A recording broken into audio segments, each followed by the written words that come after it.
Hey guys, Jack here. Another update on the 3.5, 4-ish gallon Nano bowls. They are doing really well, and so well that I got a fish shipment in recently, and I actually went ahead and jumped ahead a little bit and put some fish in them. They've only been set up about a month, but I think that the way things are going, they'll be fine. And you know, honestly, if I lose the guys that are in here, I'm not that worried about it. And that's the younger of the two. In here, I don't know if we can find them for you.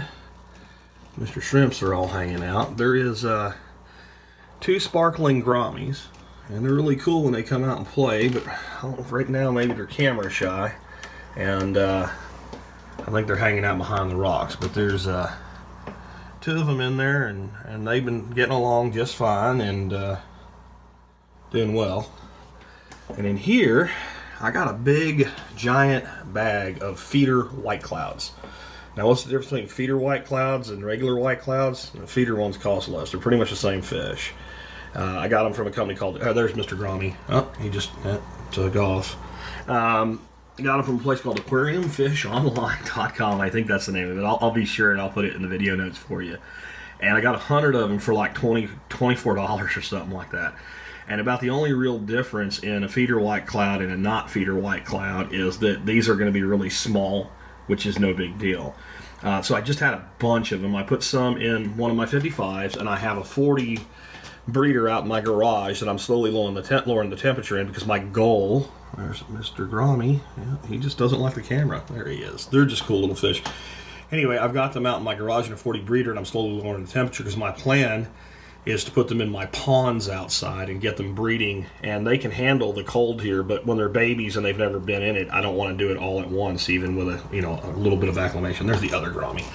Anyway, so they're I think there's maybe 6 of them in there. It was like, one net and put them in and see if they'll do well, and if they die or something, I mean, you're out a couple pennies, so it's no big deal. But that completes the ecosystem. Now we got the shrimps, we got the snails, we got the fish poop for the shrimp. What I wanted to do today is I'm going to do some maintenance, and I'm not going to be the guy trying to build the next big aquarium channel. This is just one of my little hobbies that I share on my channel, so I don't want to turn it into a job. So I'm not going to be trying to figure out how to get the lighting right and do all the maintenance live for you. I'm going to explain it, I'm going to do it, and I'll come back and show you what it looks like. So big thing today is top growth. A little bit of food up there, but yeah, this is going to come down to about 20% of where it is now.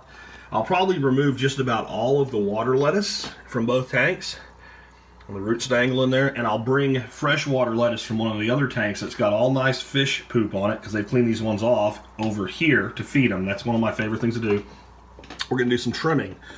That Rotala indica, you can see in a month, it went from little bitty sprigs to great big stuff. So I'm going to cut that. I don't know if I'm going to just stick it back down in there. I really don't think I am. I'm going to let it branch out on its own. I got this little tank down here that I've just begun playing with. This little 9-gallon AquaMaxx, and I'm going to try to really make this a beautiful tank. This is going to feature a neon yellow goldenback shrimp, among other things. So I may actually start bringing some of that Rotala down here, and just by cutting it, it's going to want a bush. The pearlweed, my jury's still out on whether or not pearlweed's going to work in a non-CO2 environment as a carpeting plant. It's all growing really well, but it's really tall and leggy. So I'm going to trim it, and instead of just re-sticking it there, I'm going to bring it down here with a different lighting setup and see if it grows differently, and then just let it grow back from where it's cut. You can see this piece of Alsnaria is not even rooted. It's already sent out a pup. So I'll trim that off and bring that down there. Over here, I don't have a ton of trimming to do, but I do want to clean this out a bit, and I've got that Ambula right here. I mean, this thing is just, if you look how long this thing is, it would grow almost to the roof if it was able to emerge, and it's just not a plant that can. So I'm going to cut that off and figure out what to do with it. So I'll get on that. And there's another addition to these. I put a couple of mono shrimp in both of them, so they're a little bit better algae feeders than the red cherry shrimp.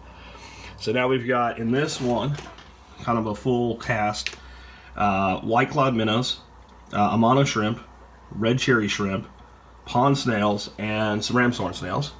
And over here Everything's the same except no white clouds, and we've got some sparkling grommies.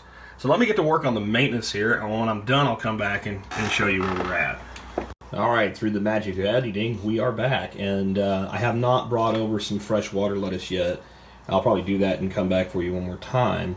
But I want it because, you know, without it there, you get really good visibility, and I want to talk about some of the things that I did intentionally and some of the things that I ended up kind of just deciding I had to do.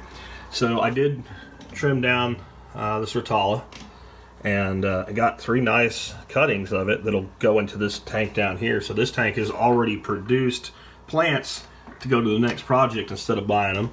I trimmed the pearlweed. I've got little bits of pearlweed here, and I'll get that all stuck down in here. A big piece of Vallisneria, that was one of the things I ended up having to do. I didn't really plan on doing it. It was planted kind of right there on that edge, and it's really, as I talked about before, these bowls, when you can have a thick substrate here, but as you move over to the edge, your substrate's really shallow. So as I was working, I pulled it out accidentally, and it just didn't seem worth replanting. I actually think I like it better this way. That sword's going to get so big in there that it doesn't really need to compete with Vallisneria, and there's still Val in the back, so that's kind of where we're at with it now. And as you can see, man, it's a lot more visibility. I think the 2 grommies are freaked out by the maintenance and have decided to hide behind Shrimp Mountain back there. But the white clouds don't seem to really care. They're just hanging around. So let me get some lettuce back in there, water lettuce back in there, and we'll wrap it up for the day. And I'll get to work on this next build. But this is going to be a really cool one, guys. Okay, guys, well, plan C, I guess. You'll notice the big sword is missing. It's now down here, and it's going to get planted in this tank, which I actually am pretty excited about that. I was already trying to figure out where to get a sword that wouldn't melt on me because it was grown immersed for this tank, because I really love the way these swords turn out now planted in a substrate. The challenges of these bowls continue. As I was, what actually happened was I got one of these little magnet algae cleaners, and I had it in this bowl, and I just kept it like that, but around back. I brought it out so you could see it, and I decided I would use it on this bowl to clean a little bit of spot algae that was starting to form there. And when I went to get it out, the magnet side in the bowl sunk to the bottom. It's not one of the ones that float if you lose it. And I tried to get it out with my forceps, and the magnet stuck to the stainless steel forceps and pinned the leaf of the sword plant. So I tried to trim one of the leaves off of the sword plant, and the sword plant pulled out, and I just really couldn't get it to plant well back into the substrate. And I just decided, you know, it's probably a really big plant for that little bowl anyway. So I took the tips from the Rotala indica and I popped them in because they are really easy to plant in there, and I put a little bit more of the ambula in. So we'll let that all grow in now. And that's cool because now we can see the Java moss back there and the shrimp playing in it and what have you. So it looks really barren now, but it'll grow in pretty quick. And I brought in, you know, some of the water lettuce from the other tank, and you can see it's kind of, you know, it's got some solids on it. And that's great. The shrimp have left, but they were already on it like as quick as it got in there. So they'll have it crystal clean in a couple days, and that's, you know, basically how I'm feeding them. So there we go. That changes things, but it gives me another piece to work with this this little 9-gallon Nano down here, and I'm actually really excited about this tank. So we'll see how things come out with that. It'll be much easier to plant in there. Again, I'm digging these. They're really artistic, but they're challenging. Kind of like, you know, shipping the bottle type of challenge, if you want to look at it that way. So anyway, I just wanted to kind of show you this is maintenance day, and we'll watch them grow back in and see how they transform, you know, over the next few months.